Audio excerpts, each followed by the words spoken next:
Hello my friend, welcome to another adventure. I finally got my mini bike started. That means I'm taking you on a mini bike camping adventure. We're gonna go try to find some old gold mines, so let's get this mini bike started, get this adventure going.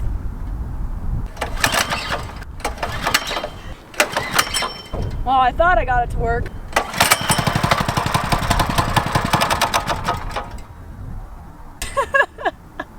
Oh my gosh. Needless to say, I'm thinking about upgrading to a larger bike like a Yamaha TW200 or a Honda Trail 125, but I can't find them anywhere, new or used.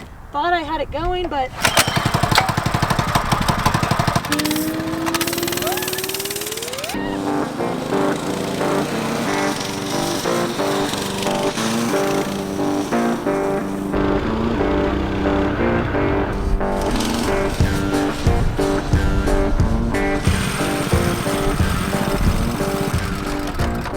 let's go check this out.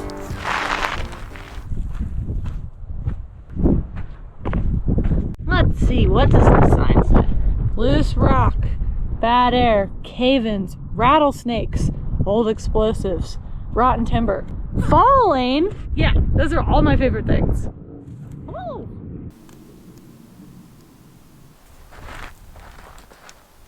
Check out these old iron gates. Used to block the entrance to the mine. I have a really long pole, so I can try to get my camera in there so you can see it, so let me show you. Well, I don't see any rattlesnakes. That was cool, but let's go find a mine that can actually take you inside. Get comfy! Hold on tight!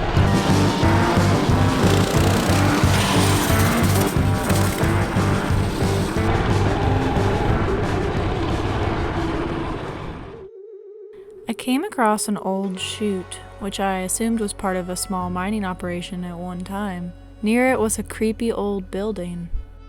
I try to locate more details about it, but I can't find anything.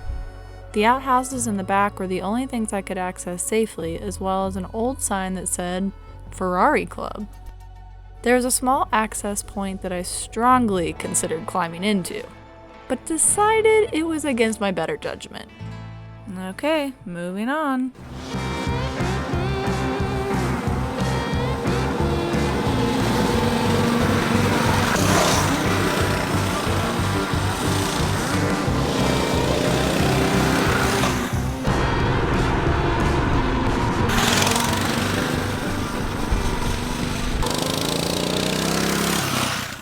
You have to come look at some of these rocks.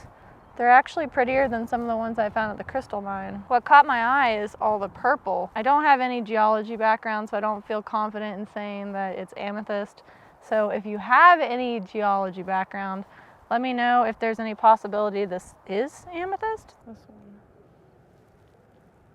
Look how pretty they are. Okay, I think I'm done playing with rocks for now. Come check out this big hole. Sadly, it was just another old mining pit that had mostly been filled in. Well, after a long day of riding your mini bike, it's really nice to come back to your truck camper and take a nice hot shower. Which is great because I have an outdoor one in my truck camper and it's summertime, which makes it much easier to shower outside and not turn into an ice cube. I do sometimes shower during the winter. Well, I mean, I shower all the time during the winter, but I don't always shower outside because it's really pretty cold. I mean, occasionally I do, but I use my pop-up shower tent. It insulates the heat from the hot water in this nice little cocoon, but then you step outside of your shower and you turn into this ice cube and it's just no good. But I'd like to take a second to thank Harry's for sponsoring this video. I've been using Harry's razors for a while now, and they're high quality, affordable razors that come directly to your door. Their premium blades are made in their own factory in Germany, and their weighted two-tone handle make for an easier and closer shave. I tend to go through a lot of razors, which can be pretty expensive, but not with Harry's because they're so affordable.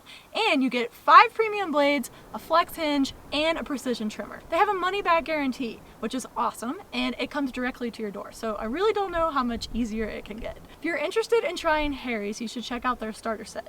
It comes with a 5-blade razor, a blade cover, a 2-tone weighted handle, I got Sage, and their foaming shave gel, which is awesome and so luxurious. This stuff is so foamy, I want to show you, I would put it on my face, but you can redeem your starter set for only $3 if you go to harrys.com/drhannahstraight. That's it. Now I'm gonna shower. Yeah. The only problem about showering outside is you don't get this, like, you don't get a shower rack. So you just, this is how you shower. The art of showering. You just get yourself wet. Then you use the foaming shave gel. You only have so much water. There's a small tank in there. I mean, it's not real small, but it's not huge. But it is gas powered, so it heats up really fast. Whew, which is awesome. But you have to be methodical. Look at that lather. Smells great. Get your razor wet, and you just shave. And these 5 premium blades. Perfect. Then you rinse. When's the last time you got to shower with the mountain view? It's the great outdoors. Now that I've showed you how to shave with Harry's razors, I think it's time for me to finish my shower by myself. Okay, let's go ahead and make some food. We're going to be making a pineapple mango chicken dish. It's a perfect combination of savory and sweet. The marinade has soy sauce, some ginger, some brown sugar, some garlic and chili flakes for some extra spice.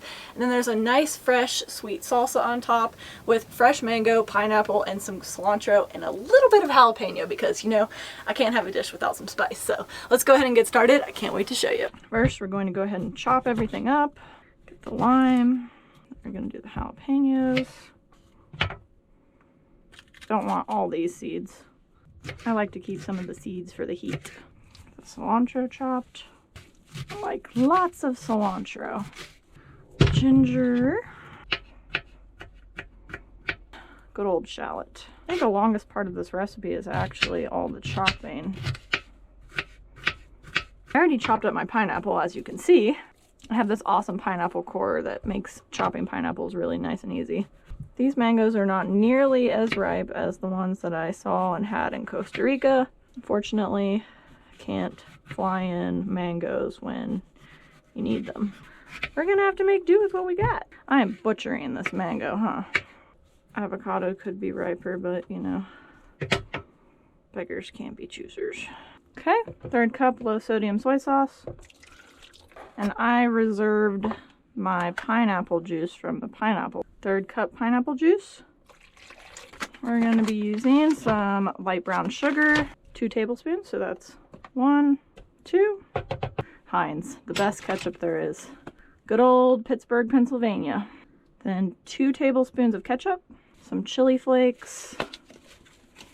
Oh my goodness, I almost had a whole thing of chili flakes in here.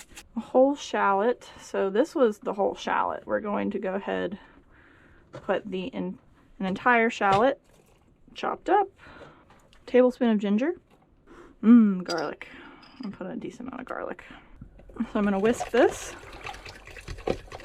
And then I really don't like handling raw meat, so I don't usually do it on camera, so I don't have to like touch all my camera equipment and my baking or cooking equipment with raw meat. So I have it already chopped up. You're gonna take your marinade and you're gonna pour 1/3 of it over the chicken.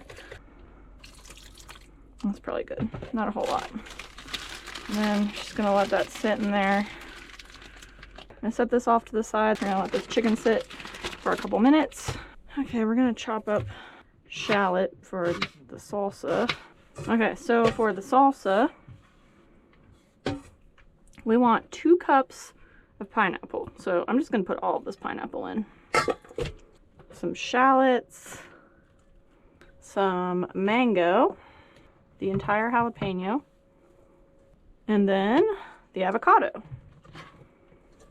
A little bit of cilantro, and then juice from a lime. Oh, I just squirted myself with lime juice. Okay, wow, I made a mess. And the last thing is a little bit of fresh thyme. It sounds kind of weird, but thyme really complements this dish. Fresh thyme. Toss that salsa, get it nice and mixed. So now that my salsa's ready, I'm gonna light this, add some avocado oil, just a little bit, add the chicken. Yeah. Okay, we're gonna let this cook for about 5 minutes. I'm gonna add a couple more chili flakes.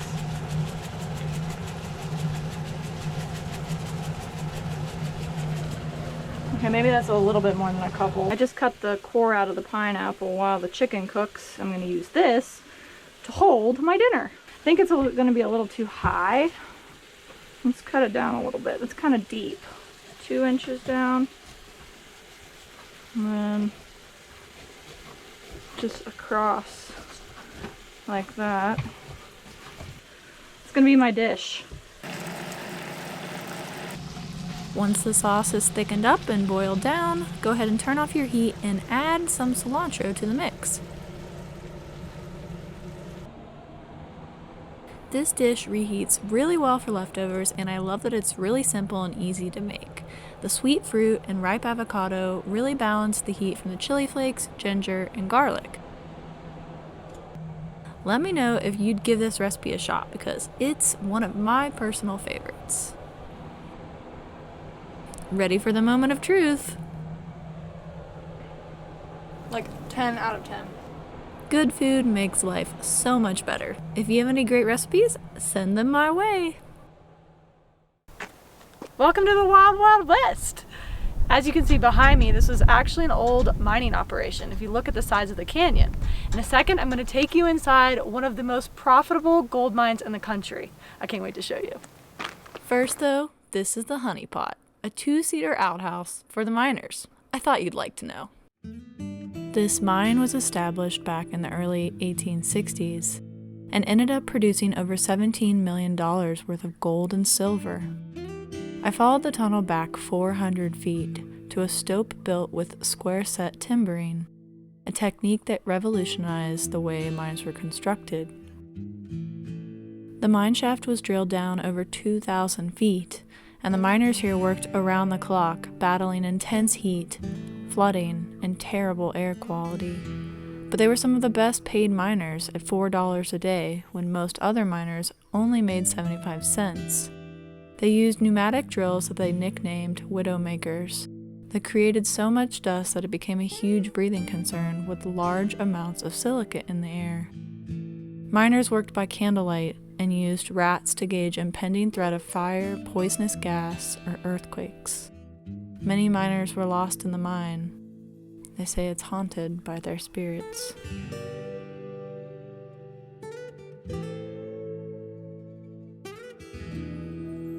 Across the way was a sister mine that was drilled down even further, over 3,000 feet below the surface.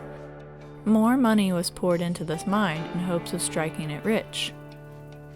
At a deeper depth, they thought they would find more gold, but instead they found more flooding and higher temperatures.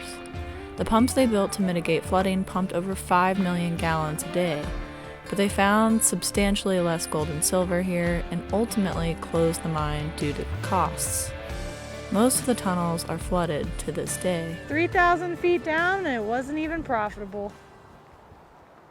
Jeepers creepers. This is so deep. I can't even see the bottom. I'm gonna have to hoist the camera over so you can see through that slot. It's so crazy. But the structure is extremely massive and incredible to see in person.